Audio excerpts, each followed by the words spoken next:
오늘 선포되신 말씀은요, 삶에서 진정한 안식을 누리려면 이런 말씀이 선포되시겠습니다.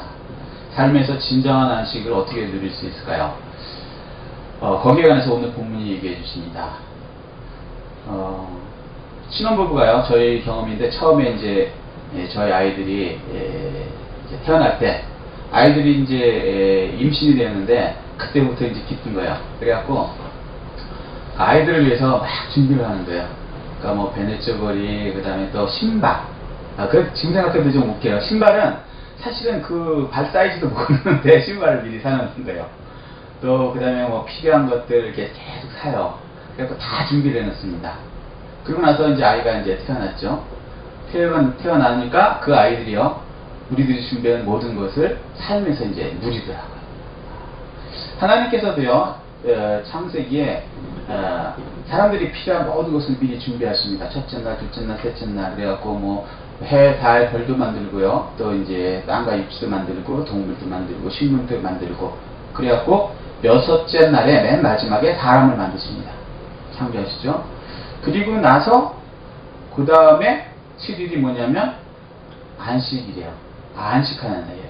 그러니까 아담이 처음에 창조된 다음에 처음에 한 일은 일한 것이 아니고요, 안식일을 누린 거예요. 하나님께서 다 이뤄놓으신 모든 것을 누리는 일을 하였던 것입니다. 오늘 이 본문도요, 그 안식에 관해서 우리에게 말씀해 주고 계십니다. 하나님께서 다 마련해 놓은 것, 그것들을 어떻게 우리들이 삶에서 누리는 진정한 안식의 삶이 될 수 있는가에 관해서 오늘 말씀해 주십니다. 디모데 후서 3장 16절에 보면요, 모든 성경은 하나님의 감동으로 된 것으로서 교훈과 책망과 바르게 함과 의로 교육하기 유익하다 말씀하셨어요. 이것을 통해서 어떠한 교훈을 우리에게 주시는가를 오늘 하나님의 말씀을 통해서 깨닫기를 예수 그리스도로 축복합니다. 첫 번째는요, 삶에서 진정한 안식을 누리려면 이렇게 말씀하십니다. 그러므로 우리는 두려워할지니 그의 안식에 들어갈 약속이 남아 있을지라도 너희 중에는 혹 이르지 못할 자가 있을까 함이라. 그들과 같이 우리도 복음 전함을 받은 자이나 들은 바 그 말씀이 그들에게 유익하지 못한 것은 듣는 자가 믿음과 결부시키지 아니함이라. 이렇게 말씀하십니다. 무슨 말씀이십니까? 이미 말씀대로 예비해도 그것을 말씀을 들은 대로 믿음과 결부시켜야 한다 말씀하십니다. 고린도 전서 2장 9절에 보면요, 예배하신 모든 것은 눈으로 보지 못하고 귀로 듣지 못하고 마음으로 생각지도 못한다 함과 같다라고 말씀하세요. 그러니까 우리가 어떻게 생각하는 것 그 이상이기 때문에 눈으로 보이지도 않고요, 들리지도 않고요, 어마어마하게 큰 것을 준비해 놓으셨다고 말씀하십니다. 에베소서 3장 20절에는 이것에 관해서요, 생각하는 모든 것에 넘치도록 해주신다고 말씀하세요. 그러니까 우리는 믿음이요, 우리의 생각 이상의 것을 믿는 믿음이 되어야 하는 것입니다. 히브리서 11장 6절에 보면요, 믿음이 없으면 하나님을 기쁘시게 못하나니 하나님께서 상 주시는 이심을 믿어야 할지니라 라고 말씀해 주십니다. 예수님께서는요, 마태복음 8장 13절에 내 믿음대로 되라. 우리는요, 어떻게 믿느냐, 어떻게 생각하느냐가 그대로 이루어지게 된다고 말씀하시는 것입니다. 마가복음 9장 13절에는 또 이렇게 예수님께서 말씀하십니다. 할 수 있거든이 무슨 말이냐? 믿는 자에게는 능치 못함이 없느니라.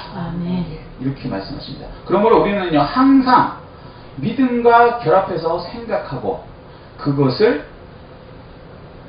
행동으로 나타내야 하는 것입니다. 옛날에 독일에서 그 성가대원, 그러니까 성당이죠. 독일 성당에서 이제 성가대원들이 이제 성가 연습을 이렇게 하고 있었어요. 근데 이제 막 성가를 하니까 찬양을 막 부르잖아요. 근데 막 부르고 있는데 밖에서 막 성가 소리가 조그맣게 들려오는 거예요. 그래서 이제 그 성가 이제 그 지휘자가 이제 시끄러우니까 잠깐 멈추라 그러고 밖에 이제 나가봤어요. 문을 열고 나가봤더니 그 성당 바깥에 12살쯤 되는 남자 소년이 있는 거예요. 그래서 이제 너 여기서 뭐하냐 이렇게 물어봤죠. 그러니까 그 소년이 하는 얘기가 예, 저도 성가대원이 되고 싶어갖고 이렇게 지금 성가 연습하는 걸 듣고 저도 같이 따라서 찬송을 부르고 있습니다.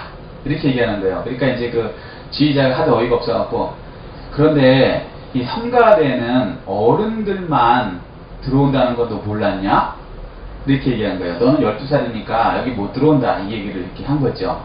그러니까 그 소년이 뭐라 그랬냐면요. 그렇지만요. 저는 예수님을 위해서 하는 것은 누구나 무엇이든지 가능하다고 배웠습니다. 그래서 하나님께서 저를 반드시 써주실 거예요. 이렇게 말을 했습니다. 거기서 성가 지휘자가 감탄을 했죠. 그런데요, 이 소년이요, 말씀 들은 것을요, 이렇게 평생을 믿음과 결합했어요. 그렇게 되니까 어떻게 됐냐면요, 하나님께서 그를 종교 개혁할 수 있는 마틴 루터로 사용해 주셨습니다. 말씀을 들은 것들을요, 믿음과 결합하면요, 그것을 보고 우리는 산 믿음이라고 해요. 살아있는 믿음. 살아있는 믿음 있는 그 한 사람을 통해서요, 온 세계를 개혁하는 종교 개혁자로 크게 사용해 주신 것입니다. 우리도요, 말씀을 듣습니다. 하나님 말씀을 들으면요, 그 말씀을 믿음과 결합하십시오. 그러면 하나님께서 이 산 믿음이 있는 우리를 하나님의 일에 크게 사용해 주십니다. 이 축복을 받아 누리시기를 예수 그리스도로 축복합니다. 아멘. 누가복음 5장을 보면요, 베드로가 갈릴리 바다에서 열심히 고기를 잡았습니다.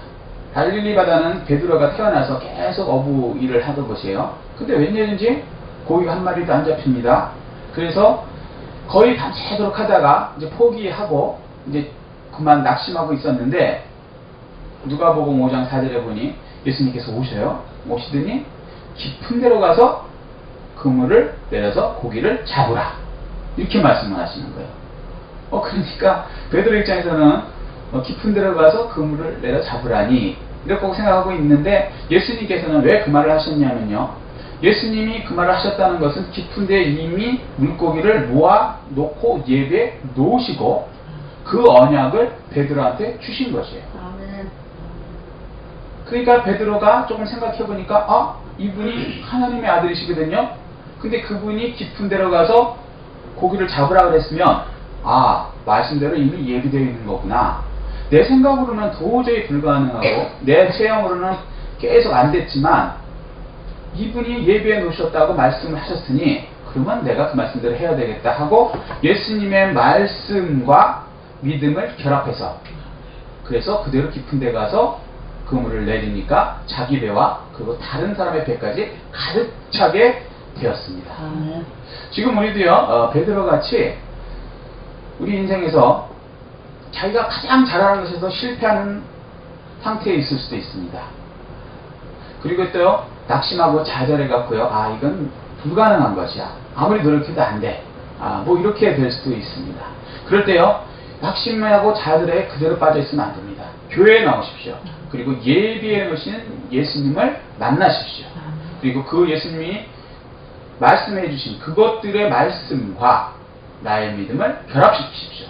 그러면요, 이미 예수님은 2000년 전 십자가에서 모든 것을 다 이뤄놓으시고 우리를 위해서 예비해 놓으신 그 모든 것을 우리의 믿음과 결합하여서 예수님이 예비해 놓으신 그 모든 것을 우리가 받아서 삶에서 누릴 수 있게 해 주십니다. 이 축복을 다 받아 누리시는 풍성하게 성도님 되시기를 예수 그리스도로 축복합니다. 아멘. 두 번째는요, 삶에서 진정한 안식을 누리려면 어떻게 해야 되는가에 대해서 이렇게 말씀하십니다. 우리가 저 안식에 들어가기를 힘쓸지니 누구든지 저 순종하지 아니하는 본에서 빠지지 않게 하려 함이라 라고 말씀하십니다. 무슨 말씀이시냐면요, 이미 주신 하나님의 언약의 약속의 말씀을 믿고 순종하라 하십니다. 베드로전서 2장 8절을 보면요, 순종치 아니함으로 넘어지나니 주께서 세우신 것이라 라고 말씀하십니다. 순종하지 않으면요 우리는 다 넘어질 수밖에 없어요. 그런데 순종의 가장 유명한 분 누굽니까? 아브라함. 아브라함은 어떻게 순종했냐면요 히브리서 11장 8절에 보면 이렇게 얘기하세요. 믿음으로 아브라함은 부름을 받았을 때에 순종하여 갔다 라고 말씀하십니다. 그 결과로 아브라함은요 하나님이 약속해 내신 그 축복을 다 받아 누리게 된 것입니다. 야고보서 2장 17절에 보면요 행함이 없는 믿음은 죽은 것이라 라고 말씀하십니다. 그리고 야고보서 2장 22절에 보면요 행함으로 믿음이 온전하게 되었다 라고 말씀해 주십니다. 병원에 가끔 가요. 우리 아이들이 이제 아플 때 뭐 이럴 때. 그리고 여러분들도 마찬가지일 거예요. 아마 간단한 병원 얘기하는 거예요. 동네 병원. 동네 병원에 간단하게 가면 간단하게 진료를 하고요. 그 다음에 뭘 주냐면 반드시 처방전을 줘요. 그죠? 처방전 다 받아주시죠? 그 약국에 가서 약을 받아서 이렇게 오는 겁니다. 근데 이 처방전을 받아서요. 그 의사 선생님 하는 대로 약을 먹고 또 의사 선생님이 시키는 거 있잖아요. 그대로 하면은 웬만한 거 조그만 것들 금방금방 낫습니다. 큰 문제가 안 돼요. 병이 금방금방 낫죠. 그런데 에이 처방전 받는다고 뭐가 되겠어? 그러면서요 약 받은 것도 안 먹고 의사 선생님 시키는 대로 안 하면요 조그만 병이 낫기는커녕 오히려 더 커집니다. 우리도요 영혼육에 어떤 조그만 병들이 걸릴 수 있어요. 살다 보면. 그때요 라파 치료의 하나님께 나오십시오. 그러면 치료의 하나님께서 성경 말씀의 처방전을 우리에게 주십니다.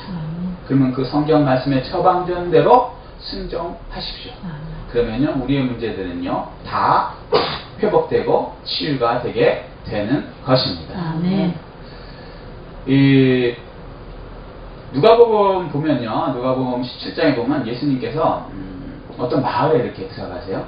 그 마을에 들어갔는데 그 마을에 율법적으로는요 부정한 사람이라 그래갖고 사람들한테 가까이도 못하는 나병 환자, 요즘 나병 환자라고 옛날에 이제 문둥병자라고 그랬죠. 그분들이 있었는데 못 오고 멀리 서서 예수님에 대해서 이렇게 말씀하십니다. 선생님이여 우리를 불쌍히 여겨 주소서. 그리고 이제 10분이 막 기도를 하는 거죠. 그러니까 예수님께서 보시고 그들에게 이르시되 가서 제사장에게 내 몸을 보이라 라고 말씀하십니다. 이 말씀을 받으니까요 예수님께서 가서 보이라는 것은 뭐예요? 낫지 않은 상태지만 벌써 약속하신 것을 이미 받았잖아요. 그러니까 이분들이 선택을 하는 거예요. 순종했어요. 그 말씀에 놀랍게 10분이 다 순종했어요. 그래갖고 그냥 가는 겁니다. 가다 보니까 가는 도중에 나병이 깨끗하게 나온 거예요. 그래서 그것을 깨달은 한 사람이 하나님께 영광을 돌리고 다시 예수님께 돌아와서 발밑에 엎드려서 감사합니다 라고 말씀을 드리죠. 그러니까 예수님께서 10명이 다 낫지 않았냐? 이렇게 물어보시죠. 9은 어디 있느냐? 그리고 나서 그 다음에 뭐라 하시냐면 일어나라 가라 내 믿음이 너를 구원하였느니라 라고 말씀하십니다. 우리도요 나병 환자 같이 이 병이 이렇게 있어갖고 고통받는 사람이 있을 수 있습니다. 그렇게 되면요 병이 오래되면요 사람들로부터 이렇게 격리가 돼요. 그럼 참 고독하고 힘들죠. 그리고 또 영적으로도요 이 나병 환자처럼 죄에 대해서 무감각해요. 이 나병이 무서운 게 뭐냐면 이 고통을 몰라요. 몸이 막 썩어가는데도 모르기 때문에 막 툭툭툭 잘못되는 거예요. 그런데 우리 영적으로도 죄에 대해서요 고통을 모르면요 이거 큰 문제입니다. 이거 고치기 힘들어요. 그럴지라도요 낙심하고 좌절하지 마십시오. 나는 왜 죄에 대해서 이렇게 고통도 못 느끼나 영적으로 뭐 이렇게 하실 필요 없습니다. 교회에 나오십시오. 그리고 예수님을 만나십시오. 치유의 예수님을 만나십시오. 그리고요 그 예수님한테요 예수님 나를 불쌍히 여겨주십시오 라고 기도하십시오. 그럼 예수님께서 그 기도를 들으시고요 그리고 성령님을 통해서 깨닫게 해주세요. 말씀을. 요한복음 14장 26절에 보면요, 성령과 내가 말한 모든 것을, 이미 주신 그 예수님의 말씀을요 생각나게 하리라 라고 말씀하십니다. 성령을 통해서 이미 예수님이 주신 이 성경 말씀을 깨닫게 해주시며 그 말씀대로 행하여 순종하면 되는 것입니다. 그러면요 우리의 모든 문제들이 오히려 회복되고, 그래야 해서 우리를 괴롭히고 있던 그 병들, 그리고 또 우리의 환경들, 우리의 고독들, 이런 것을 통하여 오히려 하나님께 영광이 돌리는 사람으로 바뀌게 되는 것입니다. 이 축복을 다 받아들이시는 풍성하게 성도님 되시기를 예수 그리스도로 축복합니다. 아멘. 세 번째는요, 삶에서 진정한 안식을 누리려면 어떻게 해야 됩니까? 하나님의 말씀은 살아있고 활력이 있어 좌우의 날선 어떤 것보다도 예리하여 혼과 영과 및 관절과 골수를 찔러 쪼개기까지 하며 또 마음의 생각과 뜻을 판단하시나니. 무슨 말씀이십니까? 순종하는 사람한테는요, 그 다음에 말씀은 그 자체로 하나님의 뜻과 능력이 담겨 있기 때문에 말씀을 성령으로 인하여서 마음에 기록하여 새겨 놓으면요, 말씀이 일하시고 이루신다고 말씀하십니다. 아멘. 말씀에 관해서 로마서 1장 16절에 이렇게 얘기하세요. 복음은 능력이라. 복음 자체가요, 그 자체가 능력이 있다라고 말씀해 주시는 겁니다. 누가복음 1장 37절에는요 이렇게 말씀하십니다. 말씀은 능치 못함이 없느니라 라고 말씀하십니다. 그러므로요 고린도후서 3장 3절에 말씀하신 것처럼 성령으로 마음의 말씀을 기록하여 새겨야 하는 것입니다. 그 컴퓨터 혹시 아실 거예요. 요즘에 컴퓨터 사용하지 않는 사람이 하나도 없으니까. 컴퓨터는요 두 가지로 이루어졌어요. 첫 번째는 본체라고 그러는 하드, 이렇게 보이는 것들 있죠. 모니터, 본체, 뭐 이런 보이는 딱딱한 것들. 그리고 또 뭐로 이루어졌냐면 소프트웨어라고 부르는 프로그램으로 이루어졌어요. 두 개가 합쳐져야 이제 컴퓨터의 기능을 합니다. 근데 우리가 이제 요즘 살 때는 컴퓨터가 그 하드에다가 본체에다가 프로그램을 미리 이렇게 세팅이라죠. 그러니까 이렇게 거기다가 다 이렇게 집어넣어서 기록해서 우리에게 팝니다. 그렇기 때문에 컴퓨터를 사도 우리가 다시 이제 그 프로그램을 거기다가 집어넣을 필요가 없어요. 그런데 그곳에 새겨 넣어야 되는 거죠. 새겨 넣을 필요가 없는데 그냥 작동이 됩니다. 그렇지만 사실은요, 공장에서 나올 때 컴퓨터 그 하드 자체는, 딱딱한 그 보이는 것 자체는 아무것도 작동이 안 돼요. 그거 자체로는요, 소프트웨어 프로그램이 없으면 아무것도 작동 못 합니다. 그냥 고물일 뿐이에요. 아무 쓸모없는 그냥 고물일 뿐이에요. 그런데요, 그곳에 소프트웨어라는 프로그램이 들어가서 그것이 새겨질 때, 그곳에 세팅이 될 때, 그때 그 어떤 프로그램이 그곳에 프로그램으로 들어가느냐에 따라서 그 프로그램대로 컴퓨터가 현실에서 그대로 행합니다. 우리도요, 몸이라는 이 하드웨어에, 그죠? 이곳에 하나님의 말씀이라는 소프트웨어가 성령으로 마음에 기록되어 새겨져야 하는 것입니다. 그래야 하나님의 말씀으로 행할 수 있어요. 아무리 하드웨어가 뛰어나도, 즉 그 사람이 뛰어나고 겉보기에 대단하고 그 다음에 뭐 학력이 있고 학식이 있고 지혜가 넘치고 그럴지라도 하나님의 말씀이 그 속에 성령으로 마음에 기록되어 새겨지지 아니하면 하나님의 말씀대로 행할 수 없습니다. 그래서 하나님께서는요, 우리에게 마음에 기록되게 해 주시는 것입니다. 구약 사람들은요, 율법을 받았어요. 율법은 뭐냐면 나쁜 것이 아닙니다. 하나님의 말씀이요.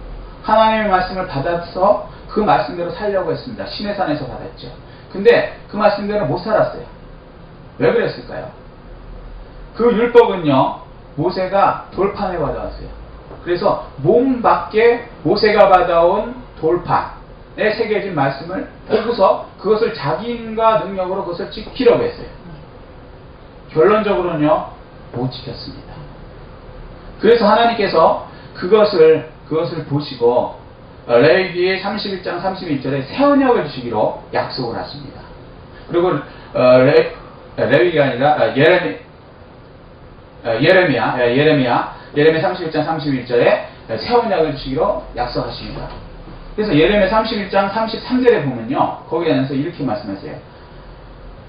그날 이후에는, 이제 여태까지는 구약 때는 그게 안 됐잖아요. 그날 이후에는 내가 마음에 내 법을 기록하여 주겠다 라고 말씀하십니다.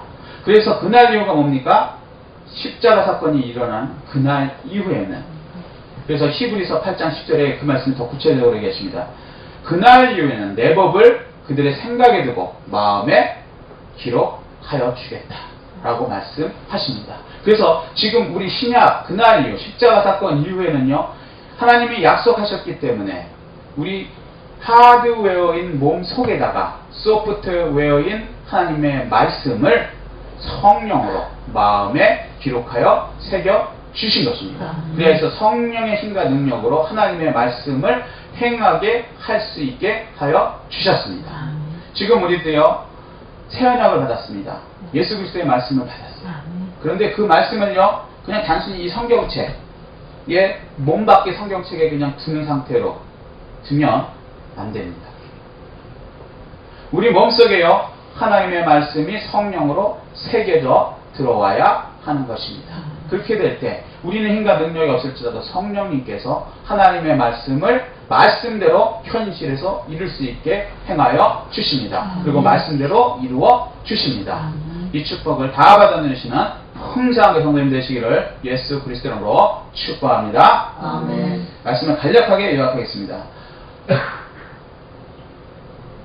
삶에서 진짜 안식이 뭡니까? 하나님께서 다 이렇게 놓은 것을 믿음으로 누리는 상태. 이것이 진짜 안식이라고 합니다. 삶에서 진짜 안식을 어떻게 누릴 수 있습니까? 첫 번째는요, 이미 예수님의 말씀을 예비해 놓으셨어도 예수님의 말씀을 들은 대로 그 말씀대로 믿음과 결합해야 한다 하십니다.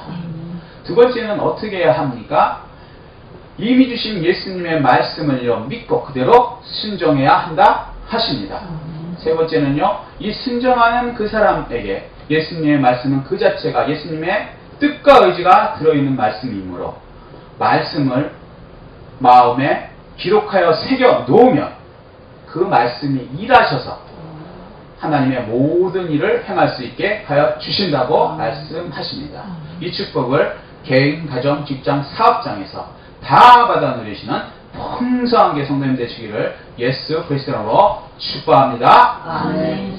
이 말씀 생각하시고요.